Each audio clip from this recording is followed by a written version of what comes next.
Hello children, welcome to your maths video class. Children, in my previous video I have started a new unit, that is geometry, and I have introduced you that chapter in my previous video.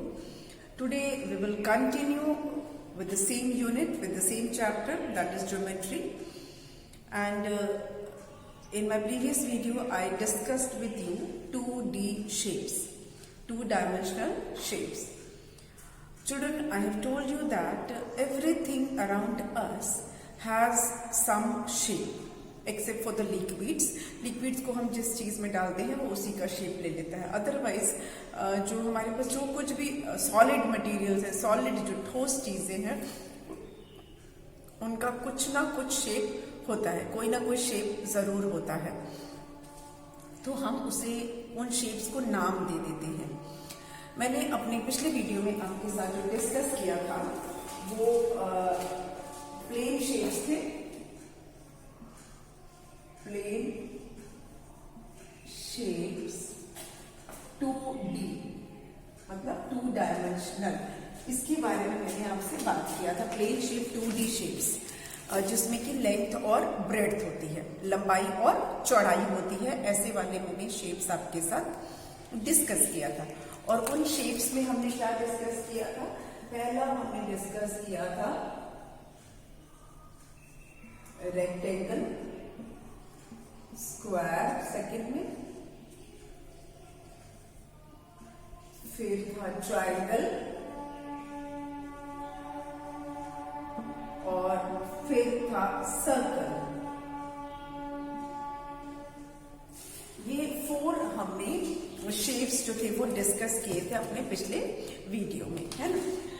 Rectangle मैंने आपको बताया था कि इसमें 4 sides होते हैं, 4 corners होते हैं. और रेक्टेंगल को हम कैसे पहचानते हैं कि रेक्टेंगल में ना ऑपोजिट साइड्स, जो उल्टी तरफ की जो साइड्स होती हैं वो सेम होती हैं. रेक्टेंगल की ऑपोजिट साइड्स सेम होती हैं. अगर हम ऐसे रेक्टेंगल देखें या हम ऐसे रेक्टेंगल देखें, ये जो ऑपोजिट साइड्स है ये सेम होगा और ये सेम होगा. ऑपोजिट साइड्स जो है वो सेम होगी. सेम अप्लाइज फॉर दिस, ये और ये सेम होगा, ये और ये सेम होगा. सेम होगा मतलब उसका लेंथ सेम होगा, उसकी लंबाई या उसकी चौड़ाई है वो सेम होगी. जब आप उसको मेजर करोगे तो जो ऑपोजिट साइड्स हैं वो सेम निकलेंगे, वो इक्वल होंगे. ये वाले के बराबर ये होगा और इसके बराबर ये होगा. सेम इसके बराबर ये होगा और इसके बराबर ये होगा. इस तरह से आप रेक्टेंगल को पहचान सकते हैं कि रेक्टेंगल में ऑपोजिट साइड्स सेम होती हैं. Now let's revise square. Square में भी क्या है? ये भी शेप है. इसमें भी 4 साइड्स होते हैं, इसमें भी 4 कॉर्नर्स होते हैं. लेकिन स्क्वायर रेक्टेंगल से कैसे डिफरेंट है? स्क्वायर के सारे साइड्स सेम होते हैं. Square has all the sides of the same length. Square के सारी साइड्स की जो लेंथ होती है वो बिल्कुल सेम होती है. मतलब सिर्फ ऑपोजिट साइड सेम नहीं होगी, बल्कि साइड जो बगल में जो एडजेसेंट साइड होगी वो भी सेम होगी. मतलब ये सब जो है वो सेम साइज के होंगे. All sides will be of same size, equal length. फिर ट्रायंगल की बात की थी. ट्रायंगल का मतलब होता है अ शेप दैट हैज 3 साइड्स. एक ऐसा शेप जिसके कि 3 साइड्स होते हैं. अब ये 3 साइड्स सेम भी हो सकते हैं लेंथ वाइज या डिफरेंट भी हो सकते हैं. नॉट नेसेसरली कि ट्रायंगल के तीनों साइड सेम हो, कोई जरूरी नहीं है. कोई 2 साइड सेम हो सकती हैं, या तो तीनों सेम हो सकती हैं, या तीनों अलग अलग भी हो सकती हैं. अगर 3 अलग अलग डॉट्स हम बनाएं और उसको ज्वाइन कर दें तो ट्रायंगल बनेगा. कोई भी 3 डॉट अगर हम ऐसे ऐसे ऐसे कर दें और उसको जब हम ज्वाइन करेंगे तो वो एक ट्रायंगल बन जाएगा. ठीक है. कोई भी 3 डॉट्स हम ऐसे बनाएं तो उससे क्या बनेगा? ट्रायंगल बनेगा. और उसकी जो 3 साइड्स हैं 1 2 3 1 2 3 1 2 3, ये तीनों साइड्स जो है वो या तो सेम हो सकती है या वो नहीं भी हो सकती है। All the three sides can be of different sides, they can be of same size. यहाँ पर ऐसा कोई रूल नहीं है कि सेम ही होना जरूरी है। इसमें 3 साइड्स होंगे और 3 कॉर्नर्स होंगे triangle. Let's talk about circle.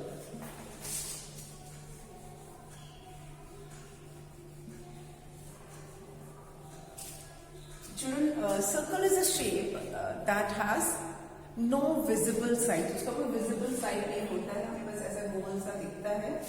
It has no corners, इसका कोई कॉर्नर नहीं होता और कोई विजिबल साइड्स नहीं होते।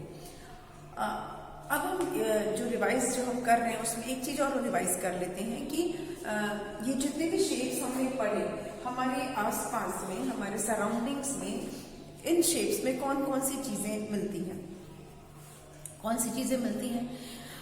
प्लेन सरफेस वाला, हम प्लेन सरफेस की बात कर रहे हैं। तो रेक्टेंगल शेप में हमारे बुक्स हैं, है ना, डोर्स हैं रेक्टेंगल शेप में।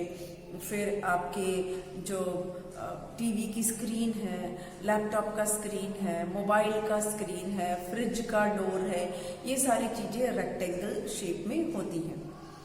स्क्वायर शेप में क्या होता है? स्क्वायर शेप में खिड़की जो होती है उसका शीशा स्क्वायर शेप का होता है, आपका हैंकी स्क्वायर शेप का होता है। फिर ट्रायंगल शेप में क्या होता है? सैंडविच होता है ट्रायंगल शेप में। फिर अगर आप एक साइड देखो समोसे का तो वो भी आपको ट्रायंगल शेप में होता है। पैटीज ट्रायंगल शेप में होती है और पराठा ट्रायंगल शेप में मिलता है। सर्कल शेप में क्या होता है? सर्कल शेप में आप किसी बॉटल का ढक्कन देखेंगे तो सर्कल शेप में होगा। चपाती रोटी जो होती है वो सर्कल शेप में होती है। जिस रोलिंग बोर्ड पर मम्मी रोटी बेलती है वो भी सर्कल शेप में होता है। जिस तवे पे रोटी सेकी जाती है वो भी सर्कल शेप में होता है। चूड़ियाँ सर्कल के शेप में होती हैं। ऐसे हमारे आसपास बहुत सी ऐसी चीजें हैं जो इस शेप में आपको मिल जाएंगी, ये सारे शेप्स में मिल जाएंगी। और क्योंकि ये 2D है, मतलब हम इसमें सिर्फ लेंथ और ब्रेड्थ देख रहे हैं, इसका हम वन साइडेड पार्ट ही देख रहे हैं, इसलिए हम इसको 2D बोल रहे हैं, ठीक है, 2 डायमेंशनल। अब आपकी बुक में एक कुछ एक्टिविटी है, उसको मैं आपके साथ डिस्कस कर लेती हूँ।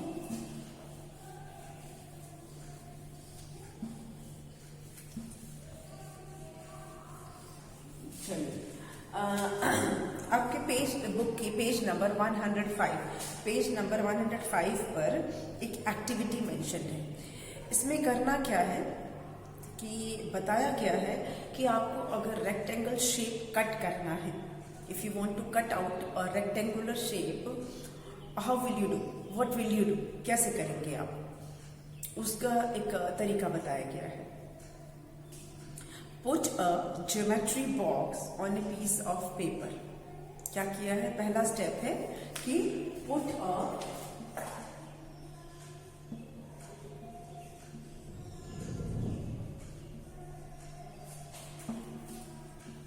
Geometry box on a paper. एक पेपर के ऊपर आप अपने ज्योमेट्री बॉक्स को रख दीजिए। फिर क्या कीजिए? And hold it firmly with one hand. फिर आप क्या करेंगे कि एक हाथ से, सपोज मैं अब आप, मेरे पास ज्योमेट्री बॉक्स नहीं है अभी, मेरे पास ये डस्टर है, तो जैसे आपका ये ज्योमेट्री बॉक्स है, आप इसको मान लीजिए कि ज्योमेट्री बॉक्स है, तो इसको क्या करना है? पेपर के ऊपर ऐसे रखना है, ठीक है, और टाइट से थोड़ा सा पकड़ के रखना है, ठीक। तो इसमें लिखा है and hold it firmly with one hand. पहला पॉइंट ये है, hold it firmly with one hand। ठीक है, आप एक हाथ से उसको टाइट से पकड़ के रखिए। फिर क्या कीजिए? Move your pencil all around the geometry box. Move your pencil all around the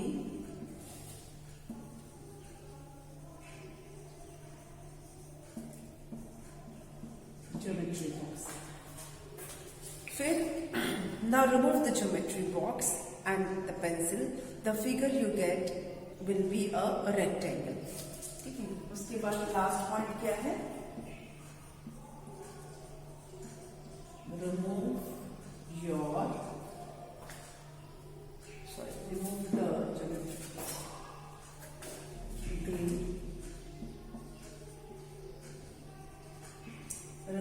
geometry.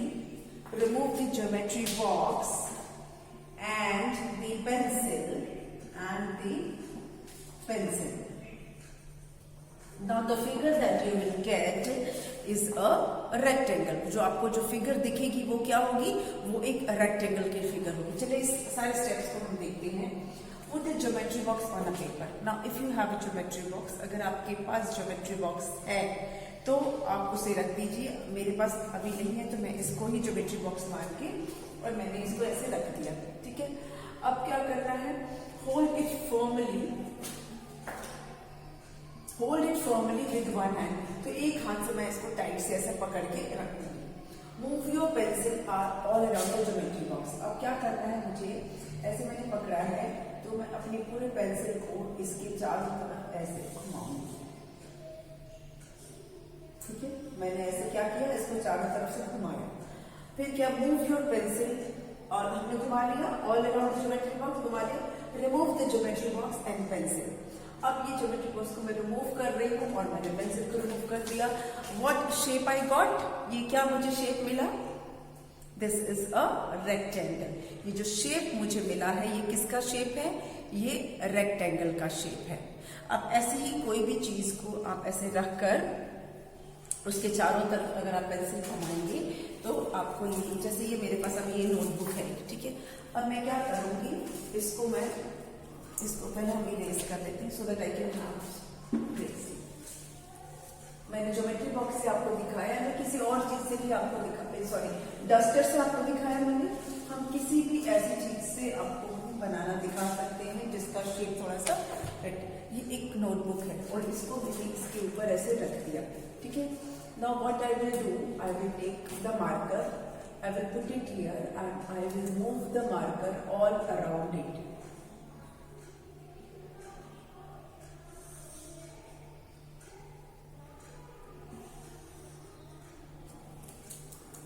ठीक है, ये मैंने इसके चारों तरफ घुमाया और मैंने इसको रिमूव कर दिया. Now what shape I got? मुझे क्या शेप मिला? दिख रहा है आपको ना? क्या शेप मिला मुझे? This is a rectangle. Yes, opposite sides are same. तो मैंने जैसे जब एक नोटबुक रखा या डस्टर रखा और इसके चारों तरफ जब मैंने पेंसिल को मूव किया तो जब फिर उसके बाद उसको जब रिमूव किया वहां से तो I got the shape of a rectangle. तो अगर आपको रेक्टेंगल बनाना है बिना स्केल का तो you can draw it using certain things जैसा आपको बताया गया, जैसा एक्टिविटी में बताया गया है. पुट द थिंग, चाहे ज्योमेट्री बॉक्स चाहे नोटबुक, एक हाथ से उसको टाइट से पकड़ लीजिए, दूसरे हाथ से आप पेंसिल लीजिए और उसके चारों तरफ ऐसे मूव कीजिए और फिर उसको हटा लीजिए. नोटबुक को या ज्योमेट्री बॉक्स को या डस्टर जो भी आपके पास वैसी चीज है उसको हटा लीजिए. जब आप उसे रिमूव करेंगे तो आपको जो शेप मिलेगी वो कौन सी शेप होगी? रेक्टेंगल की. Next is how to draw a square. अब स्क्वायर कैसे ड्रॉ करना है? तो इसमें लिखा है कि एक डायस ले लीजिए. डायस मतलब जिससे आप लूडो खेलते हैं ना उस तरह का. तो मेरे पास तो डायस नहीं है. I have got a box. मेरे पास ये एक बॉक्स है, मैं इसी को यूज कर लेती हूँ. ठीक है, ये एक बॉक्स का ढक्कन है मेरे पास, तो ये मैं यूज करूंगी to draw the square. Square को ड्रॉ करने के लिए. अब मैं इसको, ये स्क्वायर शेप में है तो मैं इसको यूज कर रही हूँ. इसको मैं क्या करूंगी, पहले मैं बोर्ड का तो मिटा लूं, है ना. ये मैंने इसको मिटाया.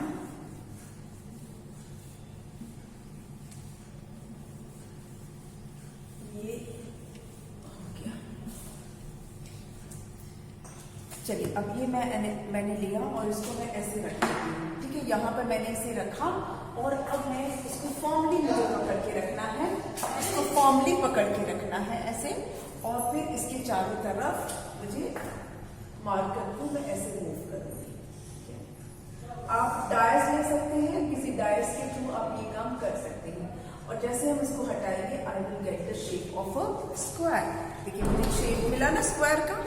ऐसे ही आप भी किसी सामान को रखकर ये कर सकते हैं। आप क्या करेंगे, कोई भी स्क्वायर शेप का चीज अगर आपके पास है, डायस ही है, बेसिकली डायस होता है, कोई डब्बा आपका ऐसा हो, तो आप इसे रखिए और उसके चारों तरफ जब आप पेंसिल को मूव करेंगे और जब आप फिर उस थिंग को रिमूव करेंगे तो you will get the shape of that particular thing. अब जैसे मैंने स्क्वायर शेप किया तो I got a shape of square, this is square.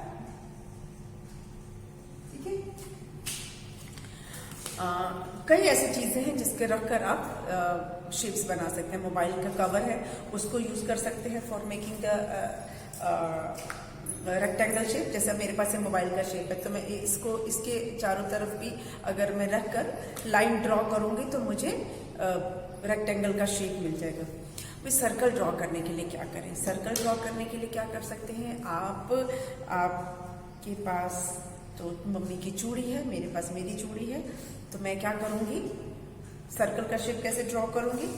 Again आपके बुक में चूड़ी ही मेंशन्ड है, आप कॉइन भी रख सकते हैं, नॉट नेसेसरली कि आप बैंगल ही लें, आप कोई कॉइन ले सकते हैं, चूड़ी ले सकते हैं, कड़ा ले सकते हैं कोई। तो मैंने ये लिया है बैंगल और इसको मैं ऐसे यहाँ पर रखूंगी, ठीक है। मैंने ये ऐसे रखा और फिर इसके चारों तरफ मैंने ऐसे पेंसिल घुमा दिया and I got the shape of a circle. Circle का शेप मिल गया ना। तो ये हम कर सकते हैं चीजों से, और भी हम करते हैं आगे। तो इसी तरह से आप और भी कई शेप्स जो है वो बना सकते हैं यूजिंग डिफरेंट ऑब्जेक्ट्स। आप किसी बॉटल का ढक्कन ले सकते हैं अगर सर्कल है, या किसी टिफिन का ढक्कन ले सकते हैं। आई हैव दिस, मेरे पास ये ढक्कन है तो मैं इससे भी सर्कल बना सकती हूँ। क्या करना है, मुझे बस इसे ऐसे रखना है, ऐसे इसके ऊपर रखूंगी, देखिए ऐसे रखा, एक हाथ से इसको मैं ऐसे रख के प्रेस करूंगी एंड इसके चारों तरफ फिर मुझे पेंसिल को या पेन को या मार्कर को, what ever things you have, आप उसको मूव करा दीजिए and your circle is ready. ठीक है, किसी भी ऐसी चीज को आप यूज कर सकते हैं। मेरे पास 2-3 चीजें हैं, मैं उनसे बता देती हूँ आपको।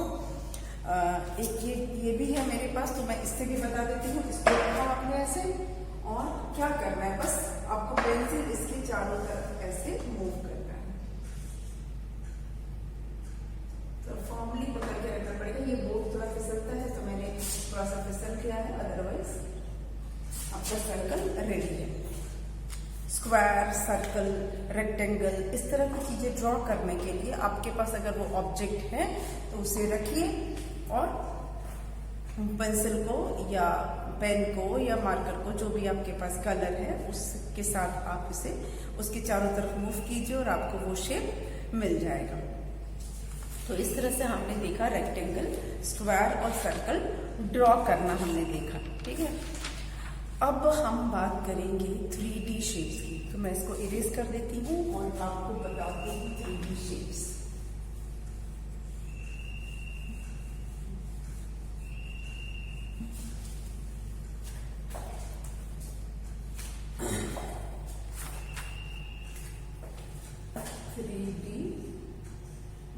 शेप्स, या हम बोल सकते हैं सॉलिड शेप्स। 3D शेप्स या सॉलिड शेप्स हम बोल सकते हैं इसे। इसमें क्या होता है, 3 डायमेंशनल शेप्स जो होते हैं वो सॉलिड्स होते हैं। 3 डायमेंशनल शेप अब मैं आपको किसी सामान से लेके समझाऊंगी, तब आपको समझ में आएगा। Like this is a box, आपको ये बॉक्स दिख रहा है, ठीक है। अब इसमें क्या है, ये आपने बॉक्स देखा, लेंथ है, लेंथ, ब्रेथ, और इसमें ये हाइट भी दिख रही है, दिख रही है। देखिए अगर मैं ऐसे इसको करती हूँ, अगर इस तरह से करती हूँ, ठीक है, ऐसे रख लेते हैं, चलिए, लेंथ, ब्रेथ, सिर्फ ये है तो ये 2D शेप है, लेंथ, ब्रेथ। लेकिन ये हाइट भी है इसमें। अब ऐसे देखते हैं इसको, ठीक है, लेंथ, ब्रेथ और ये हाइट, लेंथ, ब्रेथ, हाइट, यानी कि ये 3D शेप है, ठीक है, सॉलिड शेप है और ये 3D शेप है। इसमें लेंथ भी है, ब्रेड्थ भी है और हाइट भी है।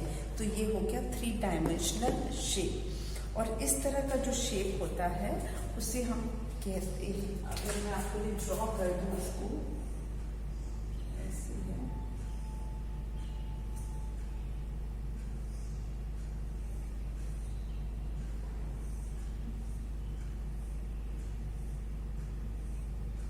कुछ इस तरह का शेप जो आता है, दैट इज कॉल्ड, इसको हम कवर ऐसे कर दें।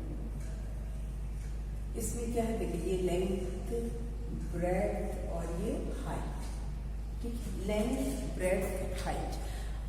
ये इस तरह के शेप्स को कहते हैं 3D shapes, 3 dimensional, 3 dimensional, D is for dimension, 3 dimensional shapes को कहते हैं 3D शेप्स। अगर कोई ऐसा शेप है जिसके सारे साइड्स आपको स्क्वायर ही दिखे, मतलब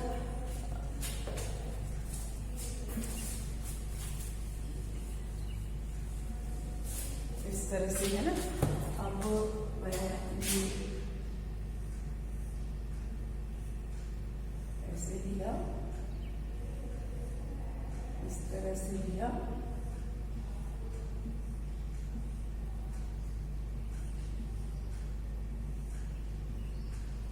ये क्या है, इसमें सारे जो शेप्स हैं, सारा जो साइड है वो एक स्क्वायर की तरह है। ये स्क्वायर है, ये भी एक स्क्वायर है, यहाँ से देखेंगे तो भी स्क्वायर है, पीछे वाला भी स्क्वायर है, नीचे जो है वो भी स्क्वायर है, मतलब हर तरफ से ये एक स्क्वायर है। तो इस तरह के शेप को हम कहते हैं क्यूब। क्या बोलते हैं? क्यूब्स। मैं आपको ये शेप्स दिखाऊंगी भी, पहले आप इसे समझ लीजिए कि इसके सारे साइड आपको ना स्क्वायर की तरह दिखेंगे, इसीलिए इसे हम कहते हैं क्यूब, ठीक है। आपने ऐसी चीज, जो लूडो आप खेलते हैं, लूडो की जो डायस होता है वो क्यूब शेप में होता है, उसके ऊपर जो डॉट्स बने होते हैं ना हर साइड पर, वो एक्चुअली में क्या होता है, वो एक क्यूब होता है, ठीक है। आइस क्यूब बोलते हैं ना, बर्फ का जो क्यूब जो होता है उसके सारा साइड कैसा होता है, स्क्वायर शेप में होता है, ठीक है। चलिए अब मैं आपको एक ये शेप दिखा भी देती हूँ। ये है वो 3D शेप, ये है वो क्यूब, इसको हम कहते हैं क्यूब। आपको दिख रहा है ना ये? अब इसमें क्या है, आप कहीं से भी देखोगे ना तो आपको इसका जो फेस है, ये जो क्यूब का जो फेस है वो आपको एक स्क्वायर की तरह ही दिखेगा। जैसे अब ये दिख रहा है ना आपको, अब इसको देखिए, ये पूरा सिर्फ इसको आउटलाइन को देखिए, सिर्फ इसके आउटलाइन को देखिए तो आपको एक स्क्वायर दिख रहा होगा। ये जो फेस है इसका, ये एक स्क्वायर है। और इसको मैं जहां से भी घुमाऊंगी, यहाँ घुमाऊंगी तो यहाँ भी आपको क्या दिखेगा, you will see a square. यहाँ घुमाऊंगी तो भी आपको क्या दिखेगा, एक स्क्वायर। जहां से भी मैं घुमाऊंगी आपको स्क्वायर ही दिखेगा। और देखिए, यहां से दिखाया तो भी स्क्वायर दिख रहा है। इसको जिधर से भी मैं करूंगी, टर्न करूंगी, ये मुझे हर तरफ से क्या दिखेगा, ये आपको, ये हर साइड से आपको स्क्वायर दिखेगा। चाहे जैसे भी देख लीजिए इसको, ये देखिए, ये है ना, ये स्क्वायर है, हर तरफ से ये स्क्वायर है। मतलब इसका हर फेस, जो फेस मतलब ये वाला जो पोर्शन होता है ना, इसको हम फेस बोलते हैं। तो ये हर फेस इसका एक स्क्वायर है, ठीक है। और इसमें क्या आपको दिख रहा है, इसमें आपको लेंथ भी दिखेगी, आपको ब्रेड्थ भी दिखेगा और आपको हाइट भी दिखेगी। ये जो है, अगर मैं ऐसे आपको दिखाऊं तो ये लेंथ, ये ब्रेड्थ और ये हाइट, ठीक है। Length, breadth, height, length, breadth, height.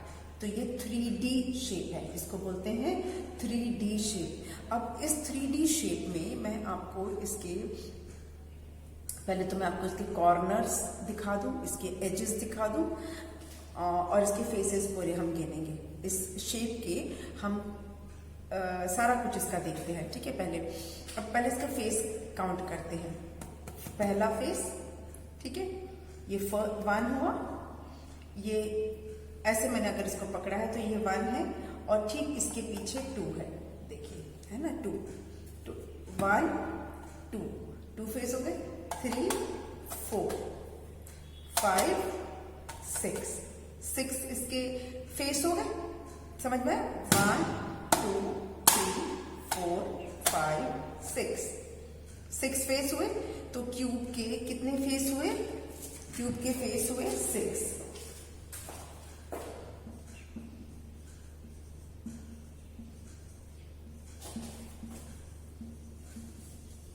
ठीक है, आपको मैंने वो 6 फेस दिखाए। अब इसके एजेस को देखेंगे, कितने एज, मतलब जो किनारी जिसको बोलते हैं ना, वो कितने एजेस है। देखिए पहला तो ये, अब ध्यान से देखिए जो लाइन होती है ना, ये 1 ये 2 ये 3 और फिर जहां से मैंने पकड़ा है वो 4 ये हो गए। ठीक है, 1 2 3 4 ऐसे आप देखो अगर तो 1 2 3 4 ये हो गए। ठीक, कहीं किसी तरह से तो मुझे पकड़ना है तो मैं पहले आपको ऐसे बताती हूँ 1 2 3 एंड 4, ये 4 एज हो गए, 5 6 7। ठीक, फिर घूम लेते हैं 8 9, ठीक है 10 11 एंड 12। देखो पूरा अगर मैं निशान बना देते हैं ऐसा समझाते हैं 1 2 3 एंड 4 तो ये आपको साफ साफ दिख गया 1 2 3 एंड 4। ठीक, ये चारों हम गिन चुके हैं 5 6 7 5 6 7। कौन सा वाला? ये 5 6 और 7। ओके, अब 8 और 9 8 9। अब यहां से देखिए 10 और ये 10 इधर हुआ और फिर 11 और 12। टोटल इसमें 12 एजेस होते हैं। ऐसे देखेंगे तो 1 2 3 4 5 6 7 8। ठीक है, 9 10 11 12। कितने एजेस हैं? 12 एजेस हैं इसके। इस जो क्यूब होता है इसके 12 एज होते हैं, मतलब ये किनारियां जो होती हैं वो 12 होती हैं। आपके पास कोई अगर डब्बा होगा ऐसा तो आप इसको चेक कर लीजिएगा, इसमें 12 एजेस होते हैं। आप ऐसे भी देख सकते हैं 1 2 3 4 ऊपर के हो गए। ठीक है, 1 2 3 4 ये हो गए, 5 6 7 8 9 10 11 एंड 12 हो गए 12 एजेस। ठीक, अब कॉर्नर्स कितने हैं मैंने एजेस लिखे। It has 12 edges। अब कितने कॉर्नर होते हैं एक क्यूब के? कितने कॉर्नर होते हैं? 1 2 3 4 5 6 7 एंड 8। कॉर्नर्स 8 हो गए। फिर से देखें 1 2 3 4 कॉर्नर ये हो गए, 1 2 3 4 और 5 6 7 8, मतलब 4 कॉर्नर ऊपर और 4 कॉर्नर नीचे। 1 2 3 4 कॉर्नर्स, 5 6 7 8। कैसे भी आप रखिए आपको 4 कॉर्नर्स दिखेंगे। 1 2 3 4 5 6 7 8। 1 2 3 4 1 2 ये वाला 3, फिर ये 4 5 6 7 8 इसके कॉर्नर्स होते हैं। कॉर्नर्स को वर्टेक्स बोलते हैं। कॉर्नर मतलब वर्टेक्स, तो एक से ज्यादा वर्टेक्स तो वर्टिसेस बोलते हैं, लेकिन आपके लिए मैं कॉर्नर्स ही लिख रही हूँ। It has 8 corners. ठीक है, and all the faces of a cuboid looks like a square. All the faces of cube looks like a square. आप जितने भी क्यूब के जो भी फेस आप देखेंगे ना, आपको वो एक स्क्वायर जैसा लगेगा। जैसे अब मैंने इधर रखा है तो ये एक पूरा स्क्वायर है। अगर मैं इसको टर्न करती हूँ तो ये भी एक स्क्वायर है। अगर मैं फिर इसको टर्न करती हूँ तो ये भी स्क्वायर है। फिर अगर मैं टर्न करती हूँ तो ये भी स्क्वायर ही है। और ऐसे इधर किया तो भी स्क्वायर है और नीचे किया तो भी स्क्वायर है। मतलब इसके जितने भी 6 फेसेस हैं वो 6 के 6 फेसेस जो हैं वो सब क्या है, एक स्क्वायर के जैसे हैं। All faces are like a square. तो ये एक 3D शेप है जिसमें कि लेंथ है, ब्रेड्थ है और हाइट है। ठीक है, लेंथ भी है, ब्रेड्थ भी है और हाइट भी है ना। लेंथ, ब्रेड्थ और ये जो होता है ना, ये ऐड हो जाता है 3D शेप में। ये एक हाइट और आ जाती है। तो ये क्या है, इसका हाइट भी है। लेंथ, ब्रेड्थ और हाइट तीनों हैं, इसीलिए इसको बोलते हैं 3D शेप। इसको 3D शेप्स कहा जाता है। तो आज आपने 3D शेप का एक पार्ट देखा जिसे कहते हैं क्यूब, और आपने समझा कि 3D शेप्स क्या होते हैं। ठीक है, आने वाले वीडियो में मैं आपको बाकी के जो 3D शेप्स हैं, क्यूबॉइड, कोन, ये सब मैं आपको दिखाऊंगी और मैं आपको वो भी समझाऊंगी। बट आज के लिए हम इसको यहीं पे स्टॉप कर लेते हैं और मिलेंगे अपने नेक्स्ट वीडियो में। ठीक है, थैंक यू।